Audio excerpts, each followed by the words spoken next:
வணக்கம் மக்களே, இன்னைக்கு நான் உங்களுக்காக ஒரு வித்தியாசமான கன்னட படத்தை தான் கொண்டு வந்திருக்கேன். படத்தோடைய பேர் நீதி. இந்த படத்தோட ஒன்லைன் என்னன்னா, ராத்திரி நேரம் ஒரு வீட்டுக்குள்ள ஒரு லேடி தற்கொலை பண்ணிக்கிறதுக்காக ரெடியா இருக்காங்க. அந்த நேரம்னு பார்த்து ஒரு திருட்டு பையன் அந்த வீட்டுக்குள்ள நுழைஞ்சிடறான். தான் தற்கொலை பண்ணிக்கலாம்னு ரெடியா இருக்க ஹீரோயின் திடீர்னு இப்படி திருட்டு பையன் வீட்டுக்குள்ள நுழைஞ்சதும் அவங்களுடைய பிளான் எல்லாம் கொலாப்ஸ் ஆகுது. ஹீரோயின் ஏன் தற்கொலை பண்ணிக்கணும்னு நினைக்கிறாங்க. அண்ட் வீட்டுக்குள்ள போகுந்தா அந்த திருடனுடைய நிலைமை என்னாச்சு, கடைசியில யார் அந்த வீட்டை விட்டு உயிரோடு வெளியே வந்தாங்க, இது எல்லாத்தையும் நம்ம கொஞ்சம் கூட எதிர்பார்க்காத லெவல்ல கிளைமேக்ஸ்ல ஒரு பேங்கரான 2 ட்விஸ்டோட சொன்ன படம் தான் இந்த நீதி. சரி வாங்க, இப்போ நம்ம இந்த படத்தோடைய கதைக்குள்ளே போகிறதுக்கு முன்னாடி நம்ம சேனலுக்கு நீங்கள் புதுசாக வந்திருந்தீங்கன்னா மறக்காமல் நம்ம தமிழ் மினி தியேட்டரை சப்ஸ்கிரைப் பண்ணிக்கோங்க. அண்ட் இந்த வீடியோ உங்களுக்கு பிடிச்சிருந்துச்சுன்னா அந்த லைக்கு கமெண்ட் ஷேர் இதையும் மறக்காமல் பண்ணிடுங்க. சரி வாங்க, இப்போ நம்ம இந்த படத்தோடைய முழு கதைக்குள்ளே போவோம். படத்தோட ஓப்பனிங் சீன்லேயே ராத்திரி நேரம் மொத்த சிட்டியே ஒரு மாதிரி அமைதியாக இருக்குது. இப்போ அப்படியே ஒரு வீட்டுக்கு வெளியில் இருக்கக்கூடிய செக்யூரிட்டியை காட்டுறாங்க. அவர் பாட்டுன்னு ஒரு ஃபோன் நோண்டிக்கிட்டு இருக்காரு. இந்த செக்யூரிட்டி இருக்கக்கூடிய அந்த வீட்டுக்குள்ளே ஒரே ஒரு லேடி மட்டும் தனியாக இருக்காங்க. இவங்க தாங்க இந்த படத்தோடைய ஹீரோயின். இவங்க இப்போ அவங்களோட லேப்டாப்பில் அழுதுகிட்டே டெத் நோட் எழுதிட்டு இருக்காங்க. ஆக்சுவலாக நம்ம ஹீரோயின் மேரிட் போல், அவங்களும் அவங்களுடைய ஹஸ்பண்டும் ஒன்றா இருக்கமான ஃபோட்டோஸ் எல்லாம் இருக்குது. அவங்களுக்குள்ளேயும் ஏதோ ஒரு ப்ராப்ளம் போல் இருக்குது. இவங்களுடைய ஹஸ்பண்டுக்கு என்னாச்சுன்னு தெரியல. இவங்க போய் எதுக்காக தற்கொலை பண்ணிக்க போகிறாங்கன்னு தெரியல. ஆனால் இவங்க இன்னைக்கு ராத்திரியே இவங்களுடைய உயிரை இவங்களே எடுத்துக்க போகிறாங்க போல். ஸோ அதுக்கான எல்லா ஏற்பாடுகளும் பண்ணிக்கிட்டு லேப்டாப்பில் டெத் நோட்டும் டைப் பண்ணிட்டு இருக்கும்போதே இதே டைமிங்கில் இப்போ அந்த வீட்டோடைய காம்பவுண்ட்குள்ள ஒரு திருடன் செவரேறி குதிச்சு உள்ள வந்திருக்கான். செக்யூரிட்டி இதை கவனிக்கல. இந்த திருடன் தாங்க இந்த படத்துடைய ஹீரோனே கூட சொல்லலாம். இவன் இப்போ நேரா இந்த வீட்டோடைய டோரை டம்மி கீயை போட்டு ஈஸியாக ஓப்பன் பண்ணிட்டு உள்ளுக்குள்ள போயிடுறான். அப்படி அந்த வீட்டுக்குள்ளே போயிட்டு ஏதாவது கிடைக்குதான்னு சொல்லிட்டு அந்த வீடு முழுக்க இவன் சர்ச் பண்ணிட்டு இருக்கும்போது கீழே இவன் உள்ளுக்குள்ளே வந்த அந்த சத்தம் மேலே டெத் நோட் எழுதிட்டு இருக்க நம்ம ஹீரோனுக்கு கேட்டுடுது. உடனே அவங்க யாரது அப்படின்ற மாதிரி கீழே வேற பாக்குறாங்க. ஹீரோன் வர சத்தம் கேட்டதோ இந்த திருடன் பம்மிக்கிட்டு போயிட்டு ஒரு ரூம்குள்ள போய் ஒளிஞ்சுக்கிறான். இப்ப ஹீரோனு எல்லா பக்கமும் தேடிட்டு லாஸ்டா ஒரு ரூம் கதவை திறந்துட்டு உள்ள போறாங்க. அதுக்குள்ளதான் அந்த திருடன் ஒளிஞ்சுக்கிட்டு இருக்கான். உள்ளுக்குள்ள வந்ததும் டோருக்கு பின்னாடி ஒளிஞ்சுக்கிட்டு இருக்க திருடனை கையுங்களமா ஹீரோன் பிடிச்சாங்க. ஹீரோனை பார்த்ததும் இந்த திருடனை அவங்க பிடியிலேருந்து தப்பிக்கிற விதமா வேகமா ஸ்டெப்ஸ் விட்டு குடுகுடுன்னு கீழே ஓடி வர பின்னாடியே ஹீரோன் வந்து அவன் அப்படி தள்ளி வராங்க. அப்படி அவன் கீழே விழுந்ததும் அவனுக்கு ஒரு மாதிரி வீசிங் ப்ராப்ளம் இருக்கு போல இருக்கு. இந்த சுகரு பிபி வீசிங் உள்ளவங்கலாம் எதுக்கு தான் திருட போறான்னு தெரியல. திருட போன அந்த வீட்டுக்குள்ளே கீழே விழுந்ததுல இவனுக்கு மூச்சு திணறல் ஏற்பட்டு உடனே இந்த இன்ஹேலர் எடுத்துக்கிட்டு இருக்கான். பாட்டுன்னு நம்ம ஹீரோன் ஒரு பாட்டில் எடுத்து அவன் தலையில ஒரே அடி. அவ்வளவுதான், அவன் அப்படியே சுருண்டு மயங்கி விழுந்துடுறான். ஆள் உயிரோட இருக்கானா இல்ல செத்துட்டானா ஒண்ணுமே ஹீரோனுக்கு புரியல. இப்படி இந்த திருட்டு பையன் மயங்கி விழுந்ததும் வீட்டுக்குள்ள ஏதோ ஒரு சத்தம் கேட்குதுன்னு சொல்லிட்டு வெளியில இருக்கக்கூடிய செக்யூரிட்டி கேட்டுடுது. உடனே அந்த செக்யூரிட்டி மேடம் என்னாச்சுன்னு சொல்லிட்டு நேரா வந்து இந்த வீட்டுடைய கதவை தட்டி பார்க்கறான். காலிங் பெல் அடிக்கிறான். ஹீரோயின் வீட்டுக்குள்ள இருந்தபடியே ஒன்னில தேவராஜ் நீங்க போங்க எனக்கு தூக்கம் வருது அப்படின்ற மாதிரி உள்ள வந்திருக்க அந்த திருடனை பார்த்து செக்யூரிட்டி கிட்ட நம்ம ஹீரோயின் எதுவுமே சொல்ல. காரணம் அவங்க வேற ஒரு பிளான் வச்சிருக்காங்க. இப்போ மயக்கத்துல இருக்க அந்த திருடன் இருக்கான்ல, அவன் அப்படியே மயக்கம் தெளிஞ்சு எந்திரிக்கிறான். எந்திரிச்சதும் முன்னாடியே நம்ம ஹீரோ நின்றுட்டு இருக்காங்க கையில கன்னோட. இப்போ அந்த திருடனை கன் பாயிண்ட்ல அவனை மிரட்டுறாங்க. எதுக்காக என் வீட்டுக்குள்ள வந்த அப்படின்ற பழம் கேட்க, ஏங்க இந்த ராத்திரில ஒருத்தவன் வீட்டுக்குள்ள பூந்துருக்கானா எதுக்காக வருவான், திருடுறதுக்காக தான் வருவான். ஆக்சுவலாக நான் வந்து ப்ரொஃபஷனல் திருடெல்லாம் கிடையாது, ஃபர்ஸ்ட் டைம் இப்போ தான் திருட வந்தேன். ஆனால் முறையே இப்படி நான் மாட்டிக்கிட்டேன், நீங்கள் பாருங்க ப்ளீஸ் தயவு செஞ்சு என்ன விட்டுடுங்க அப்படின்ற மாதிரி இவன் கெஞ்ச ஆரம்பிக்கிறான். ஆனால் ஹீரோயின் விடுற மாதிரியே கிடையாது. கையில் கன்னை வச்சு அவனை மிரட்டுறாங்க. இதெல்லாம் வேலைக்கு ஆகுது, கண்டிப்பாக நான் போலீஸுக்கு கூப்பிட போகிறேன், என்ன தைரியம் தான் என் விட்டு திருட வந்திருப்பேன்னு சொல்லிட்டு ஹீரோயின் கன் பாயிண்ட்ல நான் போலீஸ் கால் பண்ண போறேன்ற மாதிரிலாம் மிரட்ட அந்த இடத்துல இந்த திருடன் பதற ஆரம்பிக்கிறான்.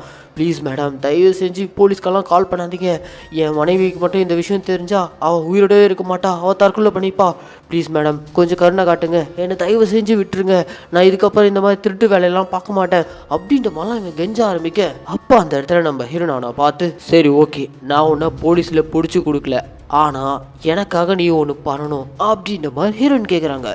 என்ன வேணும் சொல்லுங்க மேடம், நான் கண்டிப்பாக பண்ணுறேன், ஆனால் ப்ளீஸ் போலீஸ் மட்டும் வேணாம் அப்படின்ற மாதிரிலாம் இந்த திருடன் கெஞ்ச ஆரம்பிக்க, சரி ஓகே நான் போலீஸை கூப்பிடல, ஆனால் எனக்காக நீ செய்ய வேண்டியது ஒரே ஒரு விஷயம் தான் அப்படின்ற மாதிரி ஹீரோயின் அவனை பாயிண்ட் பண்ணியிருந்தாங்களா அந்த கன்னை தூக்கி அவன் கையில் கொடுத்து, நீ பண்ண வேண்டிய ஒரே விஷயம் என்ன கொல்றது, எஸ் நீ தான் என்ன கொலை பண்ணணும் அப்படின்ற மாதிரி கன்னை கொடுப்பாங்களா.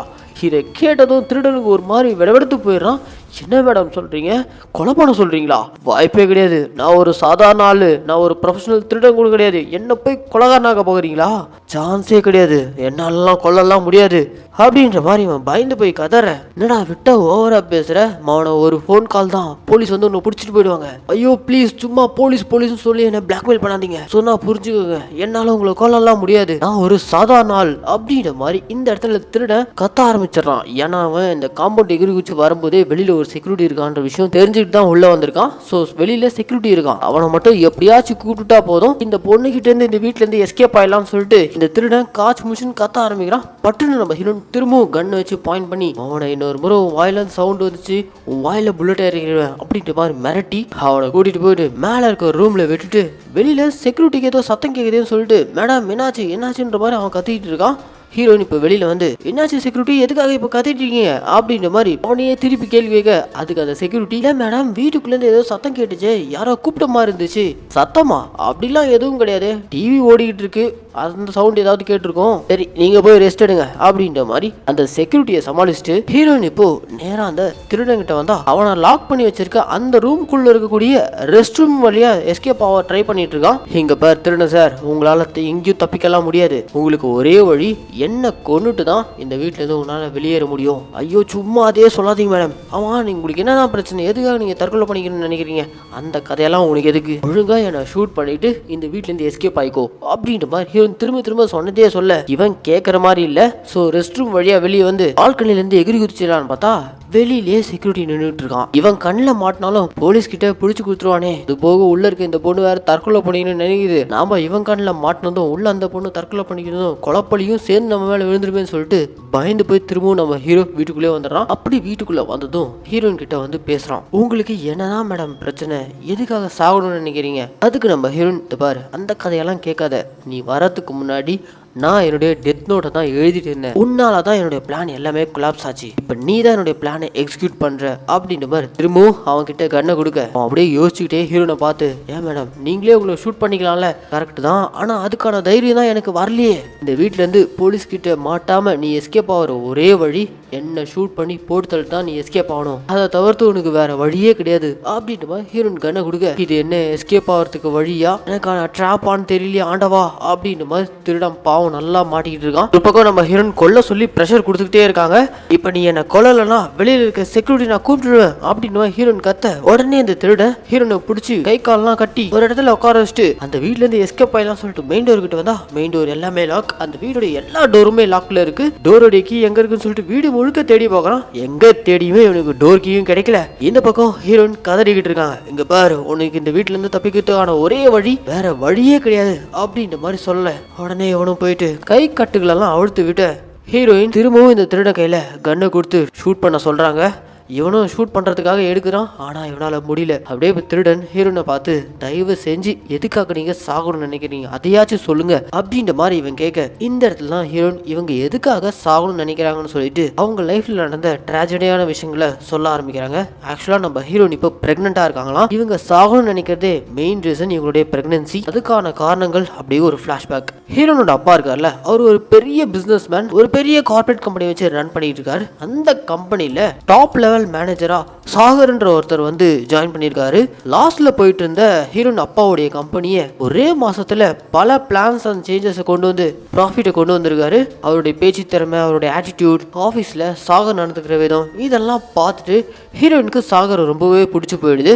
ஸோ அதனால சாகருக்கு ப்ரப்போஸ் பண்ணி அப்பா கிட்ட சாகரை பற்றியும் சொல்லி ஹீரோனோட அப்பாவுக்கும் சாகர் ரொம்ப பிடிச்சதுனால ரெண்டு பேருக்கும் கல்யாணம் பண்ணி வச்சுட்டாங்களாம். அதுக்கப்புறம் தான் ஹீரோயின் அப்பா இப்போ இவங்க இருக்கக்கூடிய இந்த வீட்டை இவங்க வாழ்றதுக்காக கிஃப்ட் பண்ணாராம். ஹீரோயின் சாகரை கல்யாணம் பண்ணதுக்கு அப்புறம் லைஃப் ரொம்ப ஸ்மூத்தா சந்தோஷமா போயிட்டு இருந்துச்சான். அது எல்லாமே அந்த ஒரு நாள் அந்த கால் வர்ற வரைக்கும் தான் அந்த சந்தோஷம்லாம் இருந்துச்சுன்ற மாதிரி ஹீரோனும் அவங்க ஹஸ்பண்டும் ஒன்னா லஞ்ச் உட்காந்து சாப்பிட்டுட்டு இருக்கும்போது சாகருக்கு ஒரு ஃபோன் கால். அந்த காலில் பயங்கரமான அதிர்ச்சியான ஒரு செய்தி. அது ஏன்னா ஹீரோயின் அப்பா ஆக்சிடென்ட்ல ஸ்பாட்லேயே இறந்துட்டாராம். அவ்வளோதான், அப்பா இறந்து போன விஷயம் ஹீரோயின் மொத்தமாக உடஞ்சிடுறாங்க. அதுக்கப்புறம் இவங்க தன்னுடைய ஹஸ்பண்ட் சாகர் தான் இதுக்கப்புறம் தனக்கு எல்லாமே அப்படின்ற மாதிரி இவங்க கம்பெனி பிஸ்னஸ் இது எல்லாத்தையுமே சாகரை பார்த்துக்க சொல்லிட்டு ஹீரோயின் வீட்டோடவே இருந்துடுறாங்க.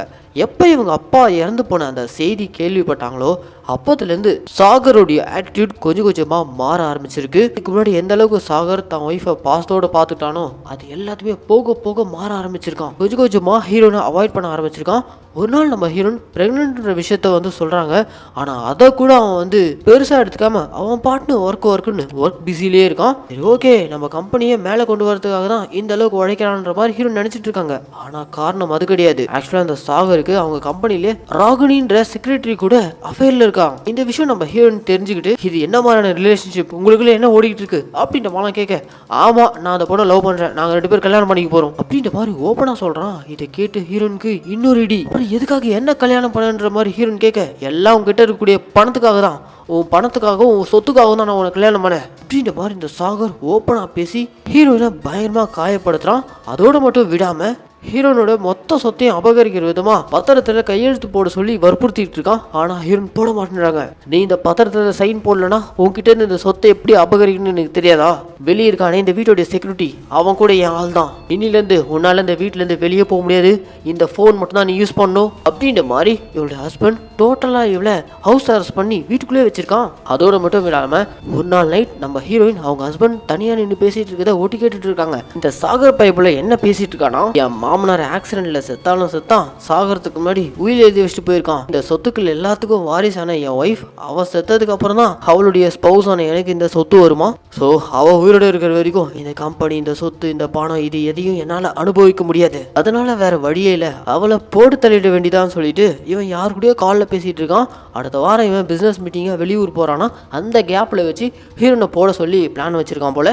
ஸோ இந்த விஷயம்லாம் ஒட்டி கேட்டுட்டு இருக்க நம்ம ஹீரோயினால சுத்தமா ஏத்துக்கவே முடியல. இவங்க சாகிறதுக்கான ரீசன் என்னன்னா, இவங்க ஹஸ்பண்டே கொல்லணும்னு முடிவு பண்ணியிருக்கான். ஆனா இவங்களுடைய சாவு இவங்க நினைச்ச மாதிரி தான் இருக்கணும். ஒருத்தரை நம்பி இப்படி ஏமாத்திட்டுமேன்னு சொல்லிட்டு அதுக்காக தான் இவங்க தற்கொலை பண்ணிக்கணும்னு முடிவு பண்ணியிருக்காங்க. இந்த கதை எல்லாமே திருடங்கிட்ட சொல்லி முடிச்சதும் அந்த திருட எல்லாம் சரிதான் மேடம், ஆனா எந்த தப்புமே அறியாத உங்க வயிற்றுல வளர்ந்துட்டு இருக்க அந்த குழந்தை என்ன பாவம் பண்ணுச்சு? அந்த குழந்தை பாவம் இந்த உலகத்தை கஷ்டப்படக்கூடாதுன்னு தான் நான் சாகணும்னு நினைக்கிறேன் அப்படின்ற மாதிரிலாம் ஹீரோயின் சொல்ல, சரி ஓகே மேடம், நான் உங்களை சாகடிச்சா எப்படி பார்த்தாலும் இந்த வீடு முழுக்க என்னுடைய ஃபிங்கர் பிரிண்ட்ஸ் இருக்கே, கண்டிப்பா நான் போலீஸ் கிட்ட மாட்டிடுவேனே அப்படின்ற மாதிரிலாம் இவன் பயப்பட, ஃபிங்கர் பிரிண்ட் தானே ஒன்றும் பிரச்சனை இல்லை, வா நாமளே கிளியர் பண்ணலாம் சொல்லிட்டு ஹீரோயின் இந்த திருடன் இவங்க 2 பேரையும் சேர்ந்து வீடு முழுக்க இருக்கக்கூடிய ஃபிங்கர் பிரிண்ட்ஸ் எல்லாத்தையுமே கிளியர் பண்ணிட்டு இப்போவாச்சும் என்ன கொள்ளு அப்படின்ற மாதிரி ஹீரோயின் கேட்க, சாரி மேடம், எனக்கு மனசாட்சி இடம் கொடுக்கல, உங்க வயிற்றுல குழந்தை வேற வளருது, என்னால இந்த சுச்சுவேஷன்ல உங்களை கொல்லலாம் முடியாது, ஏன்னா ஆளை விடுங்கன்னு சொல்லிட்டு இவன் அந்த வீட்டுல இருந்து தப்பிக்கிறது ட்ரை பண்ணிட்டு இருக்கான். இந்த பக்கம் நம்ம ஹீரோயின் கன் எடுத்து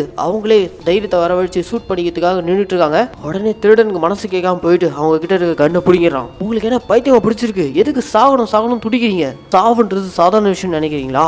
கொஞ்சம் பொறுமையா என் கதையை கேளுங்க, நான் எதுக்காக திருட வந்தேன் தெரியுமா அப்படின்ற மாதிரி இந்த இடத்துல இந்த திருடன் இவனுடைய எமோஷனலான கதையை சொல்ல ஆரம்பிக்கிறான். இவனுடைய உலகம் ரொம்ப ரொம்ப சின்ன உலகம். இவன் ஒய்ஃப் இவன் குழந்தைன்னு சொல்லிட்டு ஒரு சந்தோஷமான வாழ்க்கை தான் இவன் வாழ்ந்துட்டு இருந்தாங்களாம். ஆனா அது எல்லாமே போன மாசம் ஹெல்த் செக்அப்னு டாக்டர் கிட்ட போயிட்டு வந்ததுக்கு அப்புறம் அந்த சந்தோஷமான வாழ்க்கையெல்லாம் சுக்குநூறா உடஞ்சிருக்கு. காரணம் என்னன்னா, செக் பண்ண டாக்டர் இவருக்கு லங் கேன்சர் இருக்கிறது தெரிய வந்திருக்கு. இன்னும் 2-3 மாசத்துல 99% கண்டிப்பா இவர் இறந்துருவாராம். இந்த திருடன் சாவோடி விளிம்புல தான் இருந்திருக்கான். ஆனாலும் டெல்லியில ஏதோ ஒரு டாக்டர் ஒரே ஒரு பர்சன் மேஜர் லங் சர்ஜரி பண்ணா பழைக்கிறதுக்கு வாய்ப்பு இருக்குன்ற மாதிரி சொல்லியிருக்காரு போல. ஆனா அதுக்கு அதிகமா செலவாகும். அந்த பணத்துக்காக தான் திருடவே இந்த வீட்டுக்குள்ள வந்தானா. இவனுக்கு வாழணும்னு ஆசை. இவன் பொண்டாட்டிக்காகவும் குழந்தைக்காகவும் கண்டிப்பா இவன் வாழ்ந்தே ஆகணும்னு சொல்லிட்டு முயற்சி பண்ணிட்டு இருக்கான். எப்ப டாக்டர் நீ செத்துரு விடான்னு சொன்னதும் கூடிய சீக்கிரமே ஸ்டாப் ஆக போற அந்த இதய துடிப்பு இவனுக்கு அதிகமா கேட்க ஆரம்பிச்சிருக்கு. ஸோ சாகிறதுன்றது சாதாரண விஷயம் கிடையாது மேடம். நான் வாழ்றதுக்காக தான் உங்க வீட்டுக்குள்ள திருட வந்தேன். நீங்க என்னடா மூச்சுக்கு 300 தடவை சாகணும்னு சொல்லிட்டு இருக்கீங்க அப்படின்ற மாதிரி இந்த திருடன் இவனோட சோக கதை மொத்தம் சொல்ல, ஹீரோயின் வீட்டுக்குள்ள போயிட்டு இவன் சர்ஜரிக்கு தேவையான பணத்தெல்லாம் எடுத்துட்டு வந்து இந்த பணத்தை எடுத்துக்கோ, தயவு செஞ்சு என்ன ஷூட் பண்ணிட்டு போயிடு அப்படின்னு திரும்ப அதே சொல்றாங்க. அந்த இடத்துல நம்ம ஹீரோ, மேடம் இப்போ உங்களுக்கு இருக்க பிரச்சனையே உங்க ஹஸ்பண்ட் அந்த சாகர் தானே, பேசாம நீங்க ஏன் போலீஸ் கிட்ட போக கூடாது? போலீஸ் கிட்டலாம் போக முடியாது, ஏன்னா அவன் பயங்கர இன்ஃப்ளூயன்ஷியலான பிசினஸ் மேன். போலீஸ் கிட்ட போறதெல்லாம் ஒரு பிரயோஜனமும் இல்லை. கண்டிப்பா இந்த சொத்துக்காக என்ன கொல்லதான் போறான். ஆனா என்னுடைய சாவு அவன் நினைச்ச மாதிரி இருக்கக்கூடாது அப்படின்ற மாதிரி இவங்க பிடிவாதமா இருக்க. பாருங்க, உங்களுக்காக நான் இருக்கேன். உங்க வயிற்றுல ஒரு குழந்தை வளர்ந்துட்டு இருக்கு. எந்த பாவமும் அறியாத அந்த குழந்தைய அழிச்சிடாதீங்க. இப்போ கூட ஒண்ணு கெட்டு போகல. இந்த வீட்டுல இருந்தும் உங்க ஹஸ்பண்ட் கிட்ட இருந்து தப்பிக்கிறதுக்கான எல்லா ஹெல்ப்பும் நான் பண்றேன். சர்ஜரிக்காக நான் டெல்லிக்கு தான் போறேன், என் கூட வந்துடுங்க அப்படின்ற மாதிரி இவன் கூப்பிட, சரி ஓகேன்னு சொல்லிட்டு ஹீரோனும் மனசும் மாத்திட்டு ரெடி ரெடியாக போறாங்க. இந்த கேப்ல இவன் கீழே ஹீரோயின் வச்சிருக்கக்கூடிய அந்த கன்னை பாக்குறான். கீழே வந்து அந்த கன்னை எடுத்துட்டு போயிட்டு திடீர்னு யாரையோ எய்ம் பண்ணி ஷூட் பண்றான். பட்டுன்னு இங்க போடுறாங்க இன்டர்வல். இதுக்கப்புறம் தாங்க படம் நம்ம கொஞ்சம் கூட எதிர்பார்க்காத லெவல்ல ஏகப்பட்ட ட்விஸ்ட் கொட்டி கிடக்கு. ஸோ தயவு செஞ்சு ஸ்கிப் பண்ணாம இந்த வீடியோ முழுசா பாருங்க. சரி, இப்போ கதைக்குள்ள போவோம். வீட்டுக்குள்ள இருக்க அந்த திருடன் யாரையோ ஷூட் பண்ணாலும் யாரை ஷூட் பண்ணியிருக்கான்னு பார்த்தா வெளியில செக்யூரிட்டி வேலை பார்த்தனால அந்த செக்யூரிட்டி வீட்டுக்குள்ள வந்திருக்கான். வீட்டுக்குள்ள வந்ததும் திருடனா வந்திருக்க இவனை பிடிக்க வந்ததும் பட்டனு இவன் பயத்துல கையில இருந்த கன்னால அந்த செக்யூரிட்டியை ஷூட் பண்ணியிருக்கான்.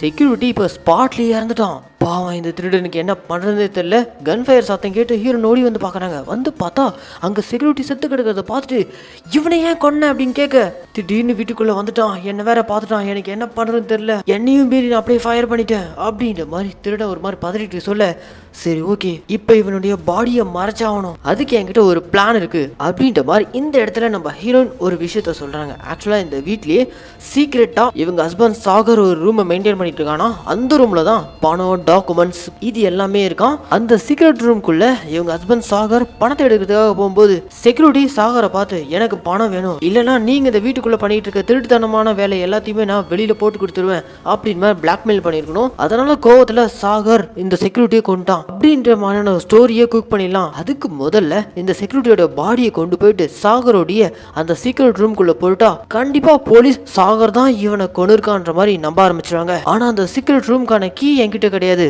அப்படின்ற மாதிரி ஹீரோயின் சொல்ல, சரி பரவாயில்ல, இந்த வீட்டோட டோர் லாக்ல இருக்கும் போதே திருட அந்த லாக்கை ஓபன் பண்ணி தானே உள்ள வரலாம். ஸோ அந்த டெக்னிக்கை யூஸ் பண்ணி அந்த சீக்ரெட் ரூம் டோரை ஓப்பன் பண்ணி பாடியை கொண்டு போயிட்டு உள்ள போட்டுட்டு திரும்ப அந்த டோரை க்ளோஸ் பண்ண பாக்குறாங்க. இவங்களால அந்த டோரை க்ளோஸ் பண்ண முடியல. சீக்கிரம் க்ளோஸ் பண்றா அப்படின்ற மாதிரி ஹீரோயின் சொல்ல, ஐயோ என்னால க்ளோஸ் பண்ண முடியலையே, அப்புறம் எப்படி திறந்த? ஏமா நான் தான் சொன்னால நான் ஒன்றும் ப்ரொஃபஷனல் திருடம் கிடையாது, இந்த டோர் திறக்கிற டெக்னிக்கே யூடியூப் பார்த்தா கத்துக்கினேன். சரி ஓகே, திரும்ப டோர் க்ளோஸ் பண்ற டெக்னிக் யூடியூப்ல போடலையா? அதெல்லாம் எங்க போடானுங்க, டோர் திறக்கிற டெக்னிக் மட்டும் தான் சொல்லி கொடுத்துருக்கானுங்க. சரி இப்போ என்ன பண்றது, இந்த டோரை எப்படி க்ளோஸ் பண்றது அப்படின்ற மாதிரி இவங்களுக்குள்ள குழம்பி போய் பேசிட்டு இருக்கும்போதே காலிங் பெல் அடிக்கிற சத்தம் கேக்குது. யாரான்னு பார்த்தா வெளியில ஒரு போலீஸ் டீம் வந்திருக்கு. சம்பந்தமே இல்லாம இந்த நேரத்துல போலீஸ் வந்திருக்காங்களே. சரி ஓகே, முதல்ல நீ எங்கேயாச்சும் போய் ஒளிஞ்சுக்கோன்னு சொல்லிட்டு இந்த திருடன் அதே வீட்டுக்குள்ள ஒரு ரூம்குள்ள போய் ஒளிஞ்சுக்கிறான். போலீஸும் உள்ள வராங்க. உள்ள வந்ததும் இந்த வீட்டுக்குள்ள இருந்து கன் ஃபயர் சத்தம் கேட்டுச்சுன்னு எங்களுக்கு இன்ஃபர்மேஷன் வந்துச்சு. அதுக்காக தான் நாங்க இன்வெஸ்டிகேட் பண்றதுக்காக வந்திருக்கோம். இந்த வீட்டில் நீங்க மட்டும் தான் இருக்கீங்களா, வெளியில செக்யூரிட்டி எல்லாம் இல்லையா அப்படின்றலாம் கேட்க, இல்லையே வெளியில செக்யூரிட்டி இருப்பாரே, நாங்க வரும்போது ஆள் இல்லையே அப்படின்னு போலீஸ்கார் சொல்ல, எங்கேயாச்சும் வெளியில போய்ப்பாரு அப்படின்ற மாதிரி ஹீரோயின் கூலா சொல்ல, சரி ஓகே, இந்த வீட்டுக்குள்ள இருந்து கன் ஃபயர் சத்தம் கேட்டு இருந்திருக்கு, அதனால நாங்க மொத்த வீட்டையும் சர்ச் பண்ண போறோம் சொல்லிட்டு இந்த வீட்டில் இருக்க மொத்த ரூமையும் சர்ச் பண்ணிட்டு இருக்காங்க. அதே வீட்டுக்குள்ள இருக்க அந்த சீக்ரெட் ரூம்குள்ளதான் திருடனும் ஒளிஞ்சுக்கிட்டு இருக்கான். திருடன் ஒளிஞ்சுக்கிட்டு இருக்கா. அந்த ரூம் டோரை போலீஸ்காரன் ஓபன் பண்ண போகும்போது பட்டுன்னு இப்போ கூட வந்த கான்ஸ்டபிள் வந்து, சார் இங்க பாருங்க அப்படின்னு சொல்லிட்டு கன் எடுத்துட்டு வந்து காட்டுறாங்க. மேடம் என்ன கன் இது, இதுல இருந்து தான் ஃபயர் ஆச்சா அப்படின்ற மாதிரி போலீஸ்காரங்க ஹீரோவை பார்த்து கேட்க, சாச்சா அப்பெல்லாம் இல்லை சார், இது என் ஹஸ்பண்டுடைய கன், இதுக்கு லைசன்ஸ் கூட இருக்கு, வேணா பாக்குறீங்களா அப்படின்ற மாதிரி லைசன்ஸ் எடுத்துட்டு வந்து காட்டுறாங்க. உடனே கூடவே ஒரு கத்தியும் கிடைச்சிருக்கு. ஆக்சுவலா அந்த கத்தி நம்ம திருடனுடைய இது. சரி உங்க ஹஸ்பண்ட் எங்க போயிருக்காரு அப்படின்ற மாதிரிலாம் போலீஸ்காரங்க விசாரிக்க, பிசினஸ் விஷயமா வெளில போயிருக்காரு, அவர் வரத்துக்கு 2 நாள் ஆகும். இந்த வீட்டுக்குள்ள ஏதோ அசம்பாவிதம் நடந்திருக்கு, அது என்னன்றது எங்க கிட்ட மறைக்கிறீங்கன்னு மட்டும் தெரிஞ்சுன்னா நாளைக்கு உங்களுக்கு தான் பிரச்சனை அப்படின்ற மாதிரி போலீஸ்காரங்க வார்ன் பண்ணிட்டு மொத்த ரூமையும் சர்ச் பண்ணிட்டு யாரும் இல்லைன்னு தெரிஞ்சதும் வந்த போலீஸ் கிளம்பிடுறாங்க. அப்படி போலீஸ்காரங்க கிளம்பினதுக்கு அப்புறம் அந்த சீக்ரெட் ரூம்குள்ள ஒளிஞ்சிட்டு இருந்த நம்ம திருடன் இருக்கான அவன் இப்போ செக்யூரிட்டியோட பாடியை கொண்டு வந்து இந்த சீக்ரெட் ரூம்குள்ள போலான்னு போய் பார்த்தா அங்க அந்த செக்யூரிட்டியோட பாடியை காணோம். பாடி எப்படி மிஸ் ஆச்சுன்னு தெரியல. அப்பதான் திருடன் நம்ம ஹீரோனை பார்த்து, நம்மள தவிர இந்த வீட்டுக்குள்ள வேற யாரும் இருக்காங்க, யாரும் நம்மள வச்சு கேம் விளையாடிட்டு இருக்கானுங்க, இதுக்கு மேலேயும் இந்த வீட்டுக்குள்ள இருந்தா நமக்கு தான் ஆபத்து, 2 பேரும் எஸ்கேப் ஆயிடலாம் அப்படின்ற மாதிரி திருடனும் ஹீரோனும் எஸ்கேப் ஆகிற பிளான்ல இருக்கும்போது திரும்பவும் இந்த வீட்டோடைய காலிங் பெல்லை யாரும் அடிக்கிறாங்க. யாருன்னு பார்த்தா வெளியூர் போயிருந்த ஹீரோனோட ஹஸ்பண்ட் சாகர் இருக்கான அவன் வந்திருக்கான். அவன் காலிங் பெல்ல போட்டு நோயின்னு அடிச்சுக்கிட்டு இருக்கான். சாகர் தான் வந்திருக்கான்ற விஷயத்த திருடன் கிட்ட சொல்ல திருடனுக்கு ஒன்றும் புரியல. என்ன மேடம் 2 நாள் கழிச்சு தான் உங்க ஹஸ்பண்ட் வருவாருன்னு சொன்னேன், இப்ப திடீர்னு வந்திருக்கானே என்ன பண்றது? அந்த இடத்துல நம்ம ஹீரோயின், இங்க பாரு வேற வழியே கிடையாது, உள்ள வர என் ஹஸ்பண்ட் கையில கண்டிப்பா இன்னொரு கன் இருக்கு, அவன் நம்ம 2 பேரையும் பார்த்தானா முதல்ல நம்ம 2 பேரையுமே அவன் ஷூட் பண்ணி கொன்றுவான், அதுக்கு முன்னாடி நீ அவனை ஷூட் பண்ணி கொன்னுடு. என்ன மேடம் திரும்பவும் ஒரு கொலை பண்ண சொல்றீங்க, என்னால முடியாது அப்படின்ற திருடன் பதற, இங்க பாரு என்னால சாகர சுட முடியாது, ஏன்னா எனக்கு பயம், உன்னால முடியும், நீ ஆல்ரெடி செக்யூரிட்டியை போட்டிருக்க, அதே மாதிரி இப்போ உள்ள வர என் ஹஸ்பண்டையும் கொன்னுடு, விட்டா அவன் நம்ம 2 பேரையும் கொன்றுவான் அப்படின்ற மாதிரி நம்ம ஹீரோயின் கன்னை திருடன் கையில கொடுக்க திருடன் கண்ணை கையில வாங்கிட்டு பதறிக்கிட்டே இருக்கான். வெளியில இருந்த சாகர் டோரை ஓபன் பண்ணிட்டு உள்ளுக்குள்ள வரான். அப்படி உள்ளுக்குள்ள வந்ததும் சாகர் வந்துட்டான் அப்படின்ட்டு ஹீரோயின் சொல்ல பட்டுனி போ. திருடன் பதற்றத்துல சாகரை ஷூட் பண்ணிடான். இந்த கையால 2 பேரும் கொலை பண்ண வச்சிட்டீங்களே அப்படின்ற மாதிரி திருடன் அப்படியே கண் கலங்கி நிக்க, சாகர் இன்னும் சாகல. அவன் அப்படியே எந்திரிச்சு நிக்க பட்டுன்னு நம்ம ஹீரோயின் திருடன் கையில இருந்து கண்ணை புடுங்கி சாகரை சரம் முறையா ஷூட் பண்ணி போட்டு தள்ள. திருடனுக்கு ஒன்றும் புரியல. மேடம் ஆனது ஆயிப்போச்சு, உங்க ஹஸ்பண்டும் இறந்துட்டாரு. இதுக்கு மேலேயும் இந்த வீட்டுல இருந்தா கண்டிப்பா நம்ம 2 பேரும் மாட்டுவோம். தயவு செஞ்சு வாங்க, இந்த வீட்டுல இருந்து தப்பிச்சு ஓடிலாம் அப்படின்ற மாதிரி திருடன் கூப்பிட்டு இருக்கான். இந்த இடத்துல ஹீரோனோட டோனே மாறி, போலீஸ் கிட்ட நான் ஏன் மாற்றேன், சாகரை கொண்டது நீ தான், செக்யூரிட்டியை கொண்டதும் நீ தான், திருடுறதுக்காக உள்ள வந்த 2 பேரும் நீ போட்டு தள்ளிட்ட, கொலை பண்ண கூட்டத்துக்காக போலீஸ் உன்னதானே பிடிச்சிட்டு போவாங்க, என்ன எப்படி பிடிப்பாங்க அப்படின்ற மாதிரி ஹீரோன் டோனே மாறுது. திருடனுக்கு ஒன்றும் புரியல. அவனுக்கு அப்படியே ஒரு மாதிரி மூச்சுத்திறல் ஏற்பட மாதிரி இருக்கு. அப்படியே இப்ப அவன் அரை மயக்கத்துல இருக்கும்போது அந்த இடத்துல ஹீரோயின் ஒரு மிகப்பெரிய ட்விஸ்ட் கொடுப்பாங்களா. எஸ், அந்த வீட்டுக்குள்ளே ஜெயந்தன் ஒருத்தர் இருக்கான். இந்த ஜெயந்தன்றவங்க கூட ஹீரோயின் இல்லீகல் அஃபேர்ல இருந்திருக்காங்க.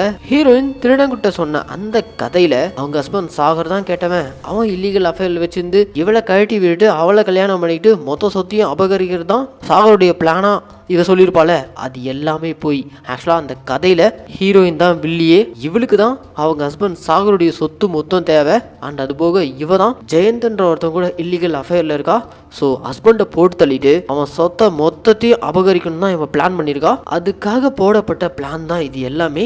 இந்த பிளான்ல ஆரம்பத்துலேருந்தே இந்த வீட்டுடைய செக்யூரிட்டி கொஞ்சம் காசு கொடுத்து அவனை இவங்க பக்கம் வச்சுக்கிட்டு இன்னைக்கு ராத்திரி சாகர் வந்தானா அவனை போட்டு தள்ளிட்டு அவனே சூசைட் பண்ணி இறந்து போன மாதிரி அவனுக்கான சூசைட் நோட்டு தான் ஹீரோயின் டைப் பண்ணிட்டு இருந்திருப்பாங்க. ஆனா அந்த பிளான்ல எப்ப சொதப்பிச்சுன்னா இந்த திருடன் உள்ள பூந்தான் பாத்தீங்களா, அப்பதான் எல்லா பிளானும் சொதப்பி இருக்கு. திருடன் உள்ள வந்த விஷயத்த ஹீரோயின் அவளுடைய இல்லீகல் அஃபேரான ஜெயந்த் கிட்ட கால் பண்ணி சொல்ல, ஒன்னும் பிரச்சனை இல்ல, பிளானை நம்ம பக்காவா அவனை வச்சு எக்ஸிக்யூட் பண்ணிடலாம். வீட்டுக்குள்ள வந்திருக்க அந்த திருடனை கொலகாரனா மாத்தி அவன் கையால சாகரை போட்டு தள்ளி மொத்த பழியும் அவன் மேல போட்டு விட்டு ஈஸியா நம்ம எஸ்கேப் ஆயிடலாம் அப்படின்ற மாதிரி ஜெயந்த் கொடுத்த ஐடியால தான் ஹீரோயின் இவ்வளவு நேரம் இதெல்லாம் பண்ணிட்டு இருந்திருக்காங்க. ஸோ இவங்க 2 பேரும் கூட்டுக்கலாவானீங்க. இவங்க போட்ட பிளான்ல தான் பாவம் திருடன் பக்காவா சிக்கியிருக்கான். இப்போ திருடன் கெஞ்சிக்கிட்டு இருக்கான், மேடம் நான் என் ஃபேமிலி என் குழந்தை பற்றியெல்லாம் உங்ககிட்ட சொன்னேனே, என்ன போய் இப்படி ஒரு விஷயத்துல மாட்டி விட உங்களுக்கு எப்படி மனசு வந்துச்சு அப்படின்ற மாதிரிலாம் கதறிக்கிட்டு இருக்க. என்னப்பா பண்றது, எனக்கு பிடிச்ச மாதிரி வாழ்க்கையை வாழணும்னா இந்த மாதிரி யாரையாவது ஒருத்தர் பலி கொடுத்து தான் ஆகணும். சரி டைம் ஆகுது, போலீஸ் கூப்பிடும், நாளை பொண்ணு உன்னை ஜெயில வந்து பாக்குறோம் அப்படின்ற மாதிரி